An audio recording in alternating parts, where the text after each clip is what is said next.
এথেন্সের লোকেরা নারীদেরকে বাজারের অন্যান্য পণ্যের মতোই কিনত ও বিক্রি করত, খুব কম মূল্যে।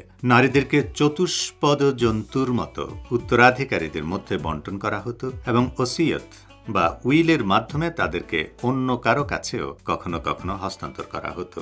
গ্রিক মেয়েদের বয়স 13 বা 14 বছর হলেই তারা পিতার নির্বাচিত কোনো এক ব্যক্তিকে বিয়ে করতে বাধ্য হতো এবং ওই ব্যক্তির কাছ থেকে পিতাই যৌতুক হিসেবে অর্থ আদায় করত।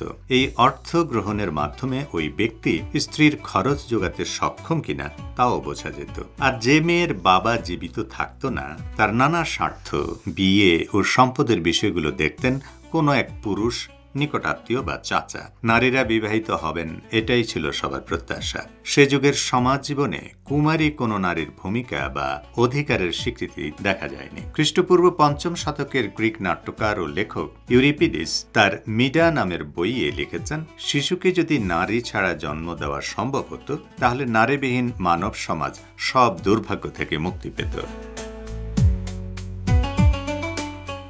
গ্রিকদের অনেক খোদাই ছিল নারী। প্রাচীন গ্রিসের যেসব ঐতিহাসিক নিদর্শন দেখা যায় সেসব থেকে যেমন ফুলদানি, পোড়ামাটির পাত্র ও ভাস্কর্যে এসব নারী দেবীর প্রতি গভীর শ্রদ্ধা ও প্রশংসা ফুটে ওঠে। খ্রিস্টপূর্ব যুগের প্রাচীন গ্রিক কবি হোমারের কবিতায়ও এ বিষয়টি স্পষ্ট।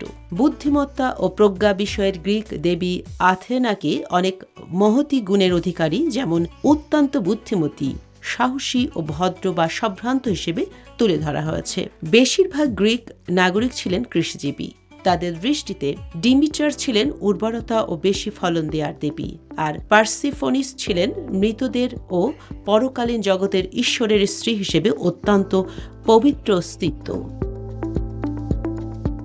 প্রাচীন গ্রিসের যেসব দেয়াল ছবি বা নকশা আজও টিকে আছে, সেসবেও দেখা যায় নারী হয় নর্তকী বা অশালীন ভূমিকায় কিংবা খোদা তথা দেবীদের ভূমিকায় আসেন এবং গ্রিকরা তাদের জন্য নিয়ে আসছে উপহার ও কুরবানির সামগ্রী। সাধারণ গ্রিক নারীর কোনো ছবি এইসব স্থাপত্যে খুব কমই দেখা যায়। এ ধরনের কোনো নারীর ছবি থাকলেও তাকে কৃষিকাজে ব্যস্ত দেখা যায়। মোট কথা, প্রাচীন যুগের বেশিরভাগ গ্রিকদের দৃষ্টিতে নারী ছিল কেবলই পুরুষের ভোগ বিলাসের সামগ্রী তথা যৌন দাসী। পুরাতাত্ত্বিক নিদর্শনগুলো থেকে জানা যায়, গ্রিক নারীকে ঘরের বাইরে যেতে দেওয়া হলেও তাকে দিয়ে পরিবারের অর্থনৈতিক কোনো চাহিদা মেটানোর জন্যই ওই অনুমতি দেওয়া হতো। গ্রিক নারীদের বেশিরভাগ সময়ই কাটত কৃষিকাজে ও গ্রাম্য খামারের নানা কাজে। বিবাহিতা নারীদের কেউ কেউ ঘরে বুননের কাজ করত ও কেউ বা সন্তান প্রতিপালনে ব্যস্ত থাকত।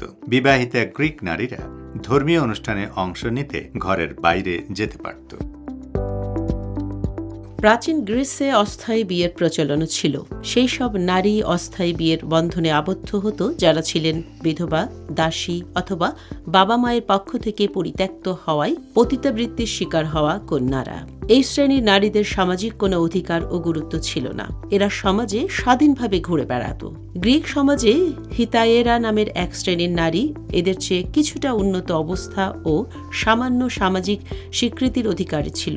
এরা বেশি অর্থের বিনিময়ে পুরুষের সঙ্গী হতো। পুরুষরা তাদেরকে উৎসবের সময় সঙ্গী করত।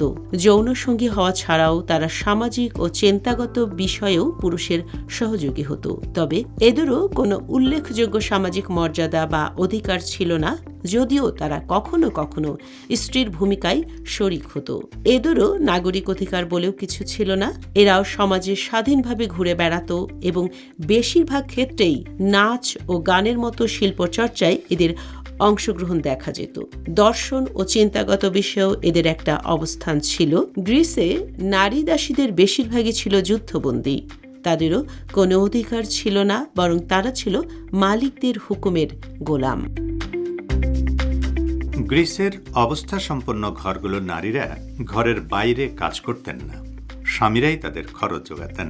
তারা ঘরে পরিষ্কার পরিচ্ছন্নতার কাজ, সুতা ও কাপড় বুনন এবং ঘরের লোকদের জন্য পোশাক তৈরির কাজ করতেন। আর্থিক সঙ্গতি থাকলে তারা দাসীও রাখতেন এবং এতে তাদের কাজের চাপ কমে যেত।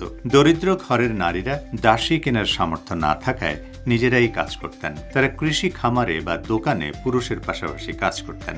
তাদের কেউ কেউ কাপড় বিক্রি করতেন ও কেউ কেউ ফল বাগানে ফল পাড়ার কাজও করতেন। খ্রিস্টপূর্ব ৫ম শতকের গ্রিক নাট্যকার অ্যারিস্টোফেনের লেখায় সে যুগের গ্রিক নারীদেরকে সরাইখানা বা আবাসিক হোটেলের কর্মী, নৈশ নার্স, রাঁধুনি এবং সবজি, মধু, সুগন্ধি ও অন্যান্য জিনিসের বিক্রেতার ভূমিকায় দেখা গেছে।